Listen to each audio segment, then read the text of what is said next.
Okay, so today we are going to discuss the different sources. Okay, so in libraries and archives, or the libraries and archives hold objects like documents and books, so which help us to find out what happened in the past. So one way to organize these objects is to divide them into primary and secondary sources. Of course, we are going to divide them in a primary and secondary sources.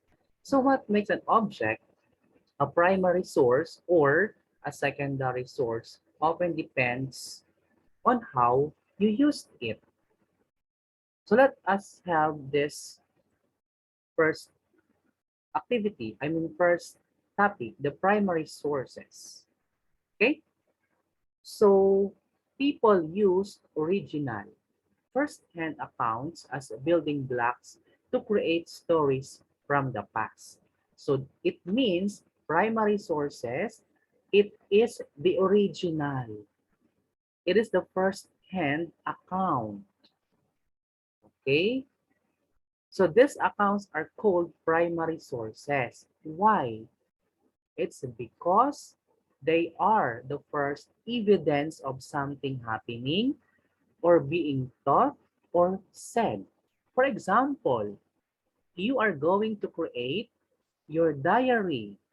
Every day you're going to write your diary. Okay?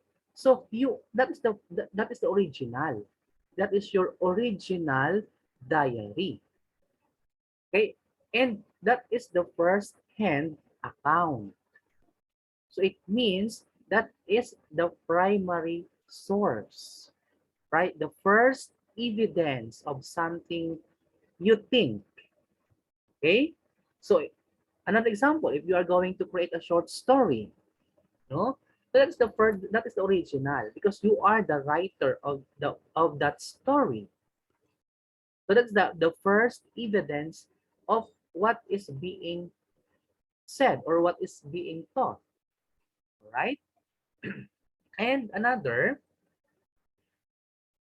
primary source are created at the time of an event or very soon after something has happened. These sources are often rare or one of a kind. So rare, okay?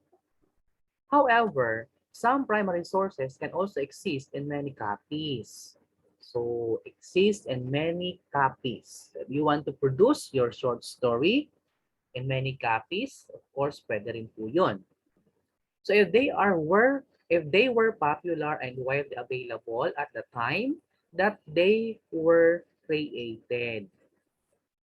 So that is a primary source. So if they are popular or if they are widely available, so of course that primary source exists in many copies.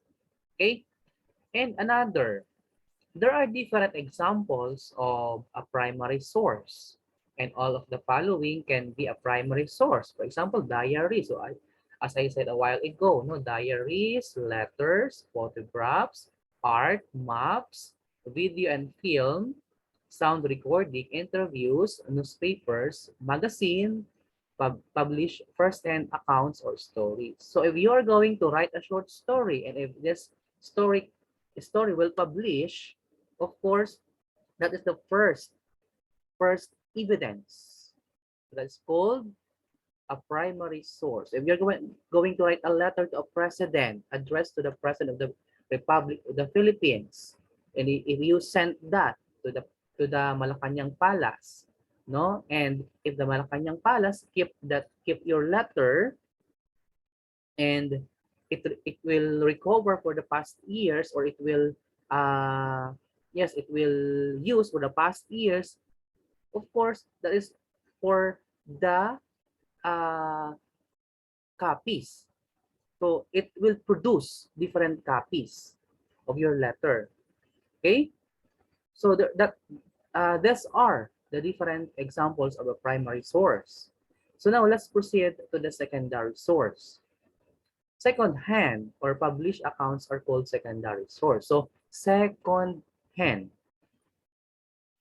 So if your story will publish in so many copies, that is now the secondary source. So if your letter to the President of the Republic of the Philippines will publish in a different form or in a different copies, that is now called a secondary source. So they are called secondary source. Why? It's because they are created after primary sources and they are often used or talk about primary sources.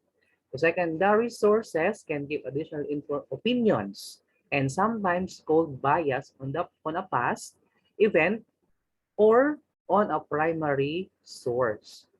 So secondary sources often have many copies found in libraries, schools, or homes. So these are the examples of a secondary source.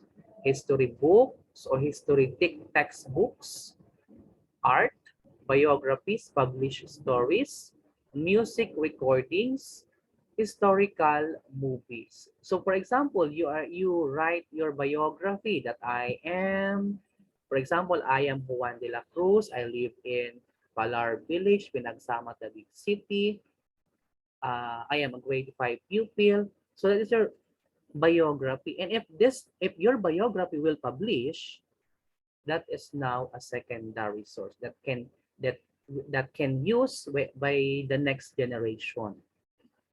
Okay.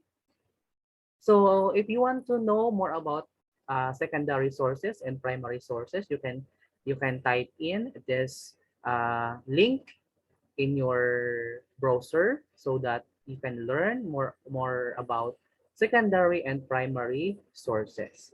So let us remember this. In presenting a report saying that something is true or not, pieces of evidence or information should come from sources. So from either from primary source or a secondary source. So remember these sources. So a primary source of information is anything that gives direct evidence about the people, about the events, or a phenomena being researched, produced at the time by participants or witnesses. That is a primary source. And it can be a print or a non-print sources.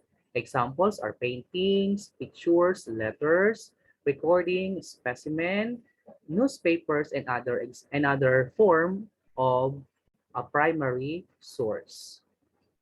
And of course, it can be the actual things or the first evidence existing or living at the time the topic of the report was happening.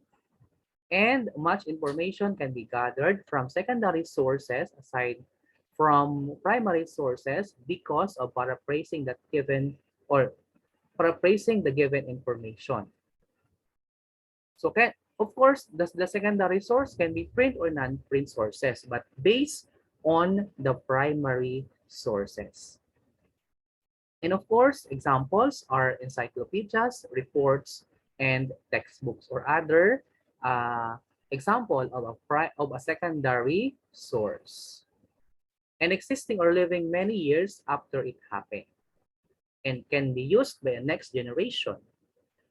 Okay, so that is our discussion in module 4. It's all about gathering information from a secondary or from a primary source and secondary sources. So I hope you learn something from our discussion for today. So for your activity in module 4, you will answer what's more to do on page 4. So please answer activity A only. A only, right? And how's my target? Page 7, how's my target now? 1 to 5. And of course, what else can I do on page 8? So please answer activity B only. Okay, so that is our lesson for module 4. So I hope you learn something. And of course, please submit this activity or output in my personal account, or you can send your output in my messenger account. So I will wait your activity on or before Friday. Okay, so that's it. Thank you for watching and God bless. Goodbye, class.